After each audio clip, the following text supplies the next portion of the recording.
Multiculturalism has failed. Chancellor Angela Merkel's bleak assessment of attempts to integrate immigrants into German society. Whilst she admits Germany needs immigration, Merkel's comments are likely to add momentum to a growing wave of nationalism seen to be spreading throughout Europe. So what's causing this rise in anti-immigrant feeling? Should immigrants be forced to better integrate? And will it make any difference? This is Inside Story.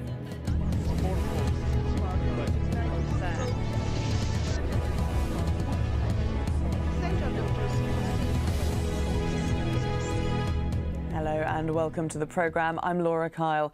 Speaking to a meeting of young members of her Christian Democratic Union party on Saturday, the German Chancellor Angela Merkel said attempts to build a multicultural society in Germany have utterly failed. She said foreigners should be integrated rather than accommodated. Nazanin Moshiri has the details. This marks a new direction in Germany's immigration debate. Her tone was measured and her words tough. Angela Merkel told young members of her party integration isn't working. We lied to ourselves for a while. We said they won't stay so long, one day they'll be gone. This is not the reality. Of course, the multicultural approach is to live here side by side and be happy about each other. This approach has failed, utterly failed. There are 4 million people of Turkish descent in Germany, half of them full citizens. Her message to them a lot softer. Immigrants are welcome, but they must fit in.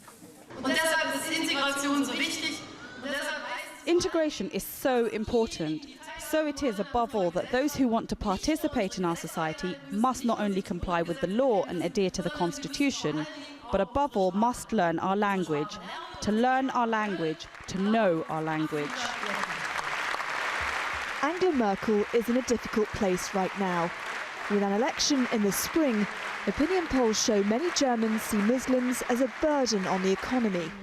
But the country also has a shortfall of skilled labour, crucial to the success of that economy. In the coming weeks and months, the German leader will have to accommodate both sides of the debate. Nazanin Moshiri, Al Jazeera.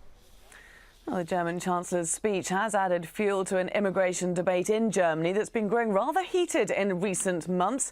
It all kicked off with Thilo Sarrazin, the then senior official at Germany's central bank, who said no immigrant group other than Muslims is so strongly connected with claims on the welfare state and crime. Mr. Sarrazin has since resigned from his post, but his words, it seems, do reflect a deep-seated fear found amongst many Germans.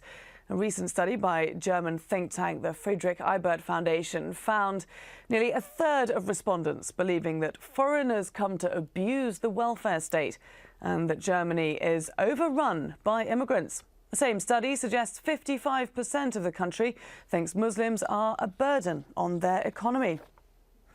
This is a good topic for discussion, and here to help us do it in Berlin, Alexander Margier, editor of Cicero magazine, and in London, Nabila Ramdani, a French journalist and political commentator. Thank you both very much for joining us. Alexander Margier, if I could start with you, it does seem that Chancellor Angela Merkel's comments may be well received by many Germans. Is she correct in saying that multiculturalism has utterly failed?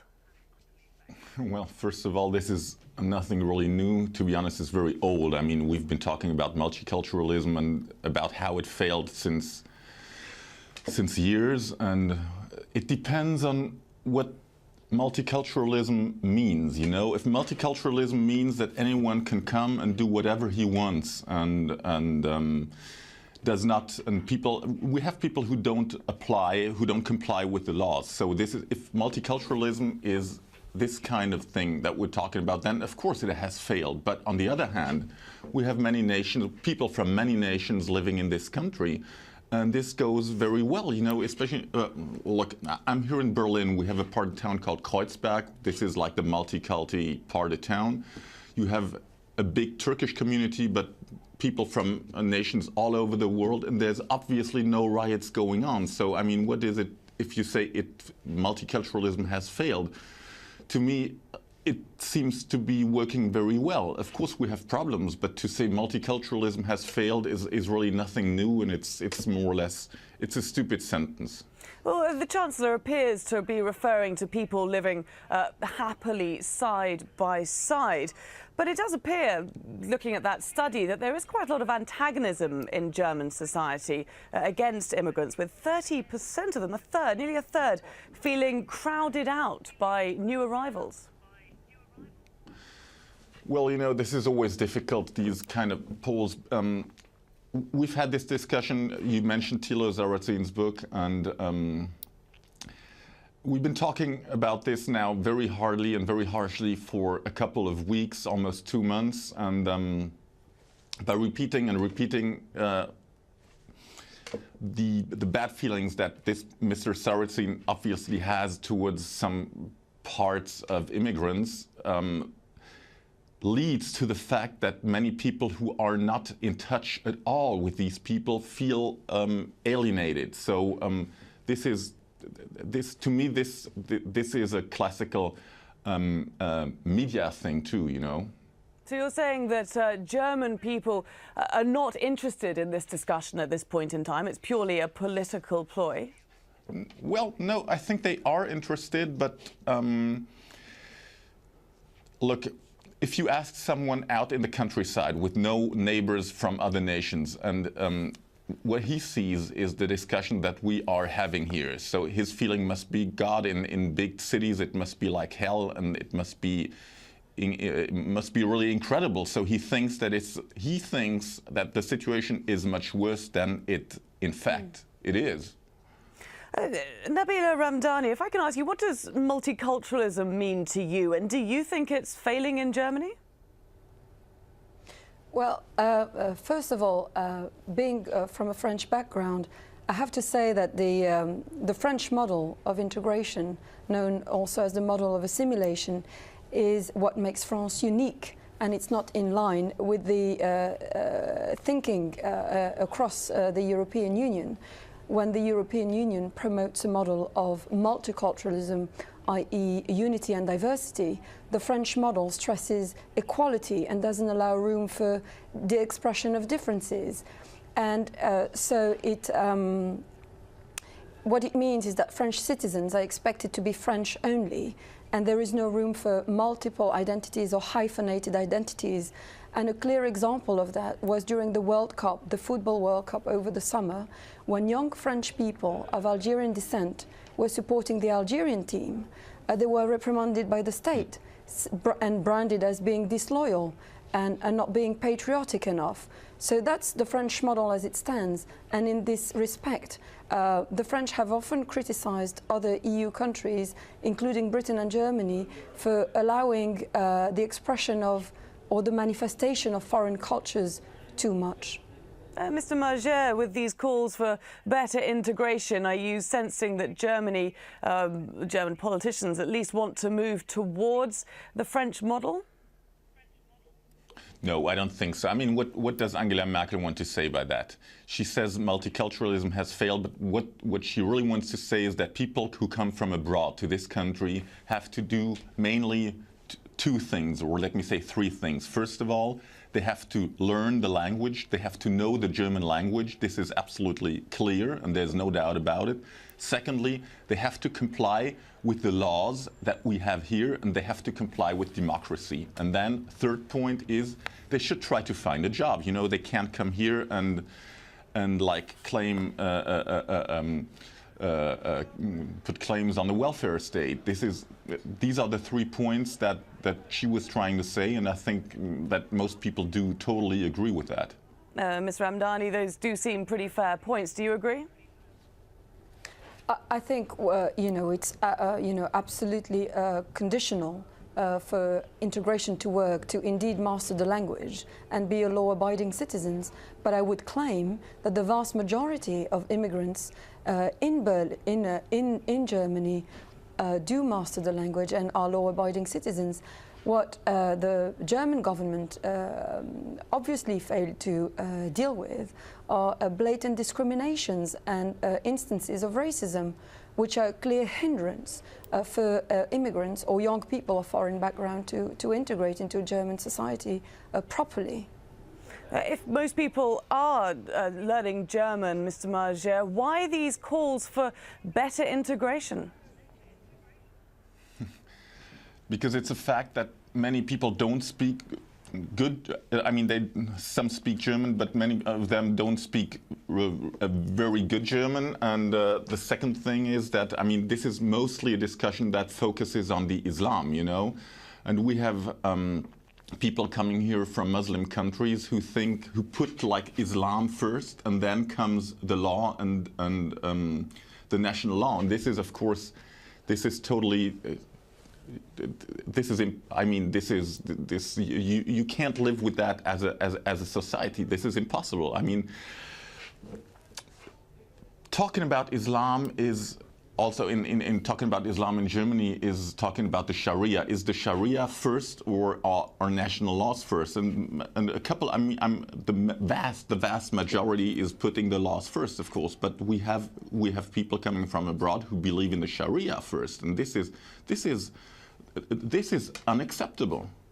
Nabila Ramdani, a lot of this debate does focus on Muslims in Europe. Do you think it's a fair point that Muslims should put aside parts of their religion in favour of the norms in the society they're entering? I think it's a fair point to also to allow the expression of religion within any society and not suppress it. So that's, a starting point. Now, there's an interesting study which was carried out by the Open Society Institute looking at the situation of Muslims across 11 European countries. Britain topped the chart by showing that 86% of Muslims in Britain felt British first and then Muslim. So that says something about how British Muslims feel, about, their citizenship and how seriously they're taking it. It also says something about the state of society at large, meaning that there are indeed very strong anti-discrimination bodies in the UK and very strong anti-discrimination policies which are being enforced and which tackle, serious cases of discrimination which are facing the Muslim community in particular. So I think that is something that governments across the EU need to address very seriously. And for example, in France, President Sarkozy repeatedly made keynote speeches where references were constantly made to the white Christian community, and by definition excluding everything that's black, foreign or indeed Muslim, meaning that these elements do not fit in within the French model. And we've heard similar speeches across Europe as an attempt to exclude any Muslim legacy within the European Union, and that is absolutely the recognition of the Muslim legacy in the European Union is crucial to make Muslims feel part of the European Union and at home. Okay, Mr. Marger, your response to that? Okay, but totally. Look, what she said, what Angela Merkel said, I mean, she made the point about multiculturalism, but she made a second point, and this is a very, very important point. She asked the question, is the Islam part of Germany? And the answer was yes. It was not no. She said, she totally made this point. Islam does belong to Germany, and what she wanted to say is the Muslim people who live here, who feel as Germans, they totally are part of this country, and this is what she said. Okay, I just want to broaden this out a little bit, because in recent months this issue of immigration has leapt to the forefront of European politics.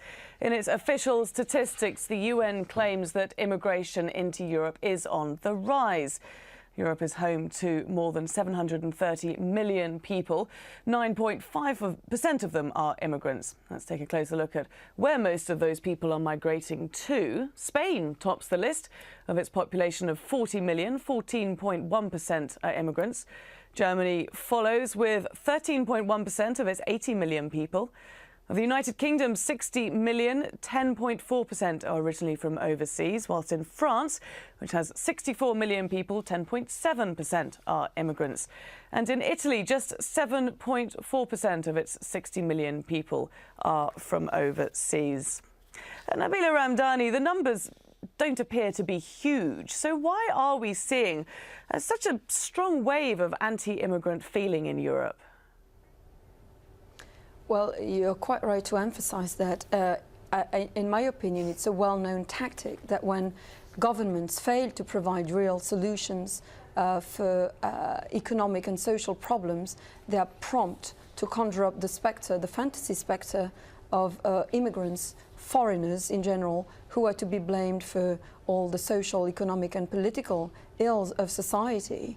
And this has been the case very strongly in France when, on repeated occasions, President Sarkozy has been targeting various ethnic minority groups. The latest episode is the rounding up and deportation of the Roma community, ignoring all EU laws and warnings from human rights organisations like Amnesty International. The French government still went ahead and deported, EU citizens who are perfectly free to move in the European Union.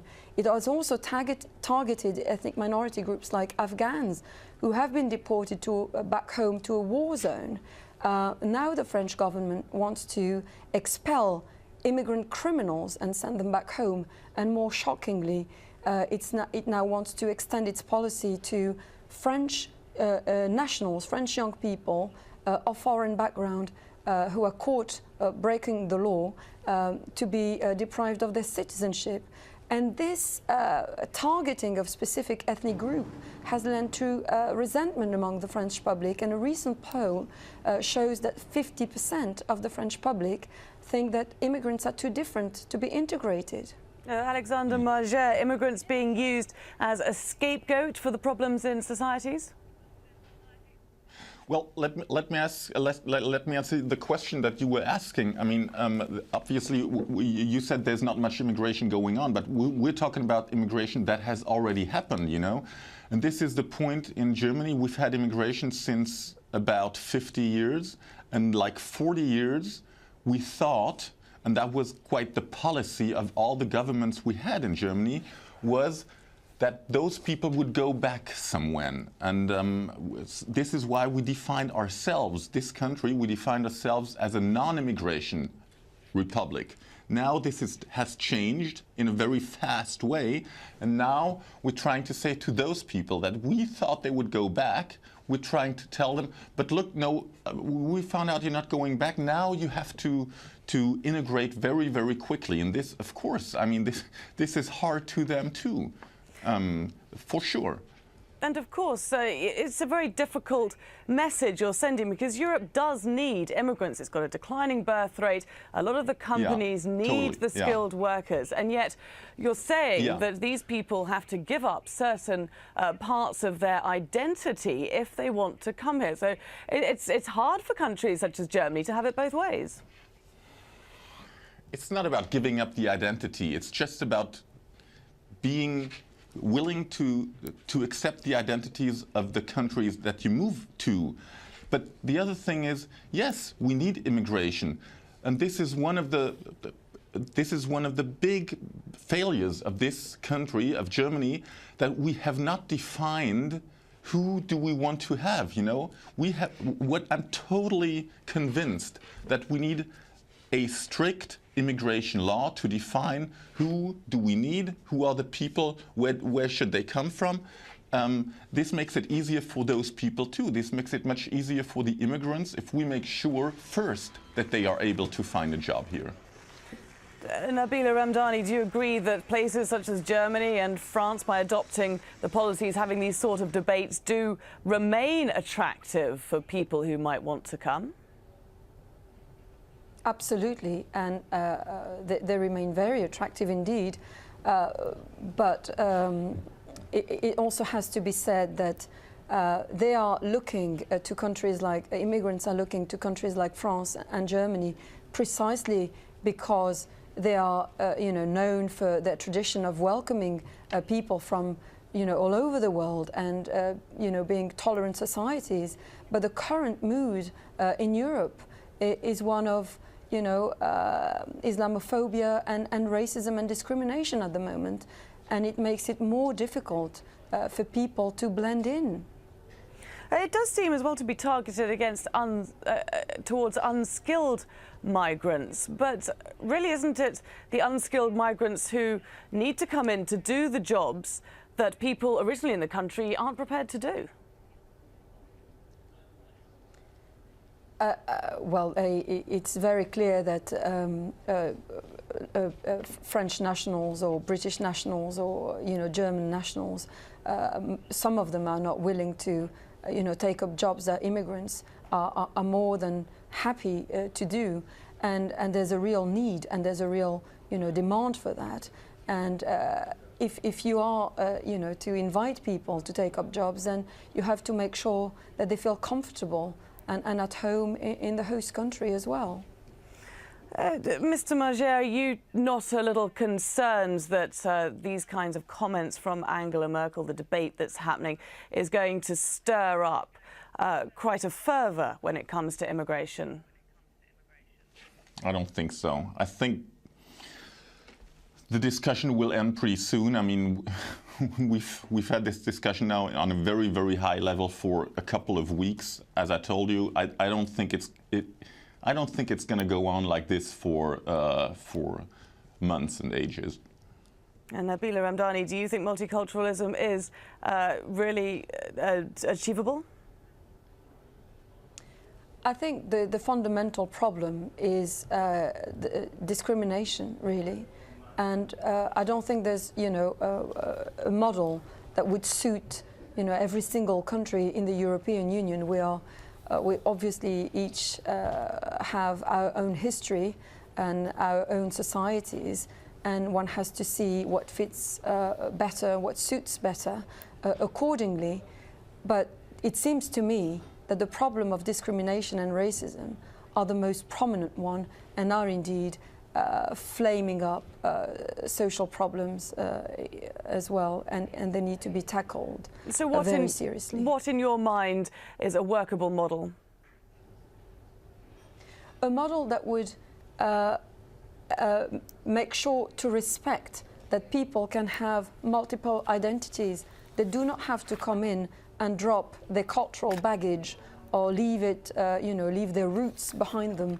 It has to be a combination of taking on your new citizenship and be serious about it by speaking the language, abide by the law, but also the host society has to take into account that you have a past, you have a history, you have a culture, and that indeed there is room for it, and it accepts it as well.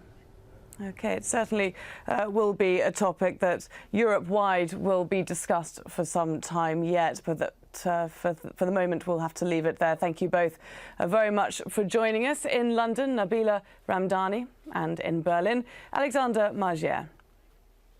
And thanks to you for watching as well. We always welcome your input, and you can drop us a line at insidestory@aljazeera.net. Bye for now.